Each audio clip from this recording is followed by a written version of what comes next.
घिरा हुआ हूं मैं बौनों के दरमियां कब से कि मेरा चेहरा है मजरूह तो जबान भी तंग।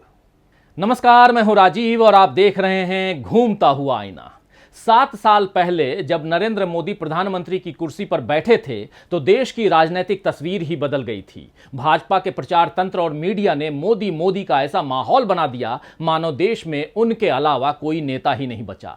70 सालों में देश ने कई बार सत्ता परिवर्तन देखे, प्रधानमंत्रियों को कुर्सी से उतरते और फिर बैठते देखा, चुनाव में हारते और जीतते देखा, लेकिन लोकतंत्र की लाज की खातिर इस राजनीतिक परिवर्तन को सहज तौर पर स्वीकार किया जाता रहा। यानी हार जीत, मंत्री पद मिलना या छूटना, गठबंधन होना या यहां तक कि दल बदल जैसे काम भी प्रक्रिया का हिस्सा मानकर स्वीकार होते रहे हैं। इसमें गलत क्या है और सही क्या है, इस पर चर्चाएं भी होती रहीं, लेकिन ऐसा कभी नहीं हुआ कि सारी चर्चाओं का केंद्र महज एक व्यक्ति रहा हो। मगर अब तो आलम यह है कि कोई पार्षद या पंचायत सदस्य का चुनाव भी लड़ता है या उसमें हारता या जीतता है तो उसमें मोदी एंगल तलाशा जाता है।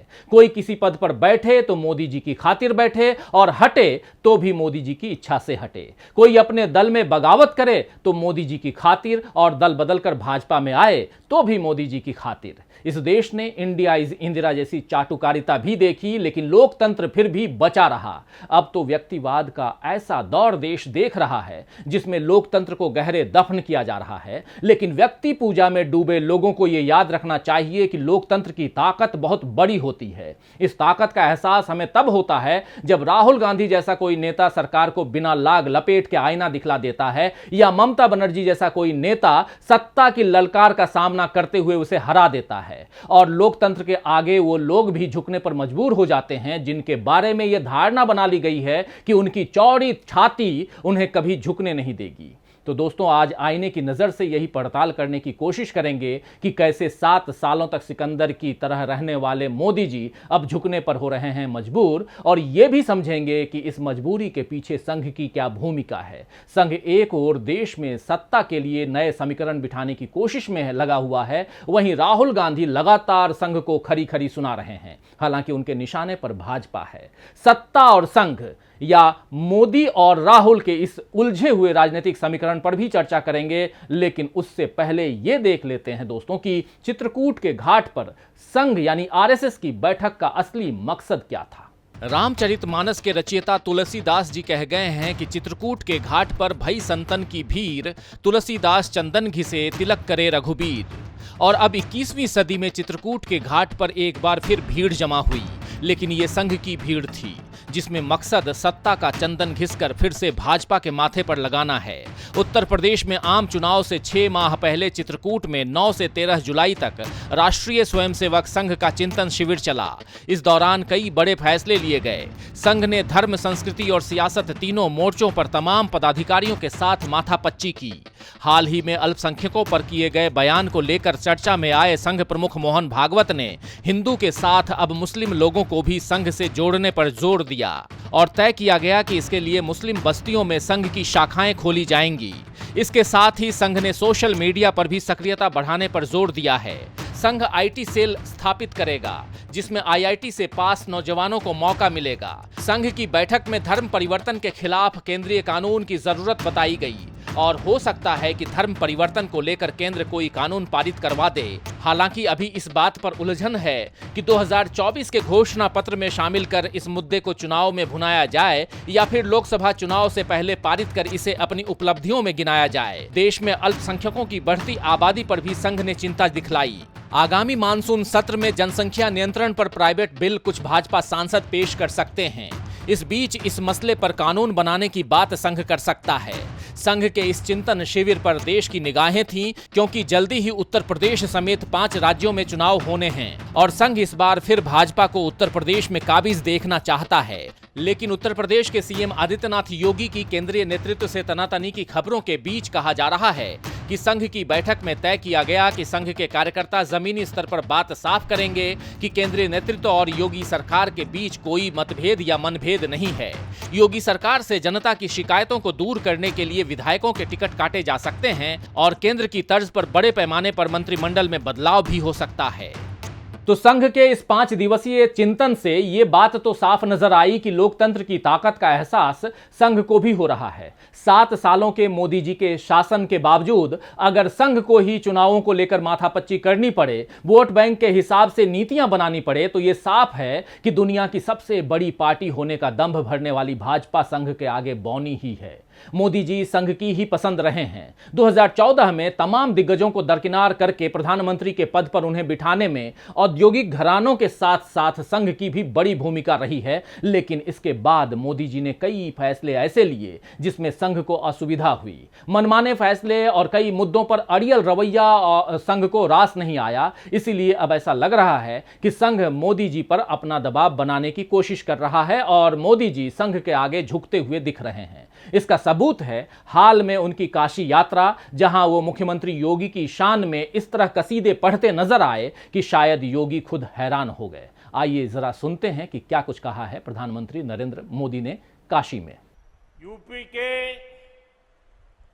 यशस्वी, ऊर्जावान और कर्मठ मुख्यमंत्री श्रीमान योगी आदित्यनाथ जी यूपी सरकार के मंत्रीगण, विधायकगण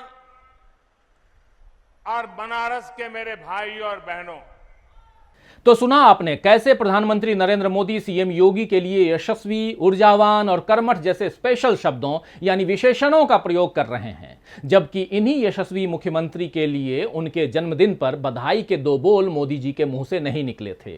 कोरोना की दूसरी लहर में जब जनता त्राही त्राही कर रही थी, जब ऑक्सीजन के अभाव में लोग दम तोड़ रहे थे, जब गंगा में लाशें बहाने के लिए लोग मजबूर हो रहे थे, जब खुद को मां गंगा का बेटा कहने वाले मोदी जी ने कुछ नहीं कहा। 2014 के चुनाव में उनके प्रस्तावक छन्नूलाल मिश्र की बेटी की कोरोना की दूसरी लहर में मौत हो गई और वो अपनी बेटी के लिए इंसाफ मांगते रह गए। इन तमाम पीड़ितों के जख्मों पर नमक छिड़कने का काम मोदी जी के शब्द कर सकते हैं जो उन्होंने योगी जी के लिए कहे, लेकिन उन्हें शायद पीड़ितों के जख्मों से अधिक सत्ता की परवाह है। तभी तो कोविड प्रबंधन पर योगी जी की ऐसी तारीफ की। काशी में पीएम नरेंद्र मोदी ने भाषण के शुरुआत में ही कोरोना की दूसरी लहर की बात की और इस दौरान यूपी के सीएम योगी आदित्यनाथ की खूब पीठ थपथपाई। उन्होंने कहा, देश का सबसे बड़ा प्रदेश जिसकी आबादी दुनिया के दर्जनों बड़े बड़े देशों से भी ज्यादा हो, वहां कोरोना की दूसरी वेव को जिस तरह संभाला, सेकेंड वेव के दौरान यूपी ने जिस तरह कोरोना संक्रमण को फैलने से रोका, वो अभूतपूर्व है। वरना यूपी के लोगों ने वो दौर भी देखा है जब दिमागी बुखार, इंसेफ्लाइटिस जैसी बीमारियों का सामना करने में यहां कितनी मुश्किल आती थी। योगी की तारीफ करने के फेर में मोदी जी ये भी भूल गए कि उन्हीं योगी के इलाके गोरखपुर में कैसे बच्चों की मौत ऑक्सीजन न मिलने के कारण कुछ साल पहले हुई थी और अब भी कोविड की दूसरी लहर में कितनी तरह की लापरवाही सामने आई है। गंगा किनारे दफन लाशों का मिलना अंतर्राष्ट्रीय सुर्खियों में रहा, लेकिन मोदी जी ने बड़ी आसानी से इसे नजरअंदाज कर दिया। उन्होंने कानून व्यवस्था को लेकर भी योगी सरकार की तारीफ की, जबकि हाथरस से लेकर उन्नाव तक और गाजियाबाद से बिकरू तक अनेक प्रकरण ऐसे हुए जब उत्तर प्रदेश की कानून व्यवस्था पर उंगलियां उठी। मोदी जी की इन तारीफों का फिलहाल एक ही अर्थ निकल रहा है कि वे पिछले कुछ दिनों से केंद्र और यूपी सरकार के बीच दिखी दरारों को तारीफ के सीमेंट से भरने की कोशिश कर रहे हैं और इस कोशिश में अपनी नाराजगी को भी दबा रहे हैं, जो शायद उनके करीबियों की उपेक्षा से उन्हें हुई हो। ए.के. शर्मा को कुछ सोच समझकर ही मोदी जी ने भाजपा की सदस्यता दिलवाई होगी और विधान परिषद में भेजा होगा। मोदी जी उन्हें कैबिनेट में अहम पद दिलवाना चाहते थे, लेकिन योगी ऐसा नहीं चाहते थे। दोनों के बीच ये मुद्दा तनातनी का कारण बना और संघ के पदाधिकारियों की दिल्ली से लेकर लखनऊ तक की दौड़ से जाहिर हुआ कि इस मसले पर संघ ने बीच बचाव किया है। सवाल यूपी की सत्ता का है, जिसमें मोदी से ज्यादा तवज्जो योगी को देना संघ ने तय किया। नतीजा ये हुआ कि अब मोदी जी योगी की तारीफ कर रहे हैं। खून के घूंट पीना कैसा होता है, ये उत्तर प्रदेश में भाजपा पर संघ के प्रभाव को देखकर समझा जा सकता है। मोदी जी की छवि अजय योद्धा की तरह भाजपा ने बनाई हुई थी, जो कभी किसी के आगे झुक नहीं सकते, लेकिन सत्ता बरकरार रखने का डर इस निडर छवि पर भारी पड़ा। वैसे डरपोक लोगों को हाल ही में संघ का नाम लेकर राहुल गांधी ने भी खरी खरी बातें सुनाई हैं। राजनीति में जब भी विचारधारा की बात होती है तो राहुल गांधी भाजपा पर सीधे कुछ न कह करके हमेशा संघ यानी आरएसएस को ही निशाना बनाते हैं। वो शायद जनता के सामने इस बात को रखना चाहते हैं कि भाजपा संघ की कठपुतली है जो सामने हाथ पैर हिलाती दिखती है, लेकिन उसकी डोर कहीं और बंधी हुई होती है। इसीलिए हाथ पैर हिलाने वालों को कुछ कहने की जगह राहुल गांधी सीधे सीधे उन पर सवाल उठाते हैं जिनके हाथों में डोर है, यानी आरएसएस पर उंगली उठाते हैं। अपने जाने पहचाने अंदाज में राहुल गांधी ने एक बार फिर से संघ में डरपोक लोगों को जाने की सलाह दी है और निडर लोगों को पार्टी में लाने की बात कही है।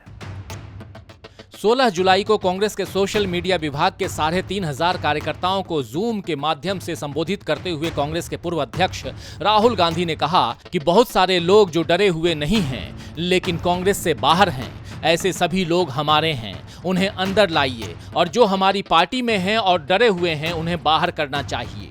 कांग्रेस नेता ने इस बात पर जोर दिया कि ये आरएसएस के लोग हैं और उन्हें बाहर जाना चाहिए, उन्हें आनंद लेने दीजिए, हम उन्हें नहीं चाहते हैं, उनकी जरूरत नहीं है, हमें नीडर लोगों की जरूरत है, यही हमारी विचारधारा है, यही आप लोगों को मेरा बुनियादी संदेश है। राहुल गांधी ने कहा कि उन्हें अपना घर बचाना था, वो डर गए और आरएसएस के साथ चले गए। राहुल गांधी की टिप्पणी इस मायने में महत्वपूर्ण है कि पिछले कुछ महीनों में कांग्रेस के कई नेता भाजपा में शामिल हो गए। इनमें ज्योतिरादित्य सिंधिया और जितिन प्रसाद प्रमुख हैं। अब सिंधिया तो मोदी कैबिनेट में मंत्री भी हैं। राहुल गांधी जब कांग्रेस छोड़कर जाने वालों को डरपोक करार दे रहे थे और कह रहे थे कि कांग्रेस को उनकी जरूरत नहीं है, तब ज्योतिरादित्य सिंधिया उनका भाषण सुन रहे थे। इसका खुलासा एक तस्वीर से हुआ है। दरअसल 16 जुलाई को सिंधिया के दफ्तर में गुना शिवपुरी के सांसद केपी यादव उनसे मिलने पहुंचे थे। यादव जब सिंधिया को फूलों का गुलदस्ता दे रहे थे, टीवी पर राहुल की भाषण का क्लिप चल रहा था। तस्वीर में टीवी पर राहुल गांधी का चेहरा भी स्पष्ट नजर आ रहा है। तो ज्योतिरादित्य सिंधिया की राजनीतिक प्रतिबद्धता अब भाजपा के साथ है। मध्य प्रदेश में सरकार गिराने का इनाम भी उन्हें मोदी जी ने दे दिया है। लेकिन राहुल गांधी क्या बोल रहे हैं, क्यों बोल रहे हैं और किसे बोल रहे हैं, इस पर सिंधिया जी का ध्यान पूरा लगा हुआ है। वैसे भी राहुल गांधी के ट्वीट और बयानों पर भाजपा की नजर रहती ही है। उन्हें नौसिखिया और पार्ट टाइमर राजनेता कहकर मजाक उड़ाने के बावजूद राहुल गांधी की कही हर बात पर भाजपा की प्रतिक्रिया आती ही है। भाजपा का यह रवैया बतलाता है कि अपनी सत्ता को बचाए रखने की कितनी फिक्र उसे है और कैसे हमेशा एक अनकहा डर सत्ताधीशों पर छाया हुआ है। सत्ता बचाने के लिए हर समझौते करने को तैयार नेताओं और सत्ता की परवाह किए बिना खरी खरी कहने वाले नेताओं का अंतर जनता देख रही है और डरपोकों और नीडरों के बीच चुनाव उसे ही करना है।